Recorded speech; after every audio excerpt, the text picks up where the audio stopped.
মুখ্যমন্ত্ৰী নহয় জানো? আপোনাক দেখা কৰিবলৈ আহিলোঁ। আপুনি মোক বহুত উপকাৰ কৰিলে। মোৰ হেৰাই যোৱা ল'ৰাটো আপোনাক খবৰ দিয়াতে মোৰ ল'ৰাটো পালেগৈ গৈ। মই আজি ধাৰ মাৰিবলৈ আহিছোঁ আপোনাক। মই কি দিম আৰু আশীৰ্বাদ মোৰ ল'ৰাটো হ'ল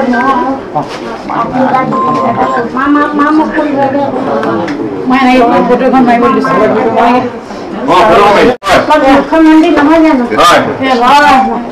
আপোনাক দেখা কৰিবলৈ আহিলোঁ। আপুনি মোক বহুত উপকাৰ কৰিলে। মোৰ হেৰাই যোৱা ল'ৰাটো আপোনাক খবৰ দিয়াতে মোৰ ল'ৰাটো পালেগৈ গৈ। মই আজি ধাৰ মাৰিবলৈ আহিছোঁ আপোনাক। মই কি দিম আৰু আশীৰ্বাদ মোৰ ল'ৰাটো হ'ল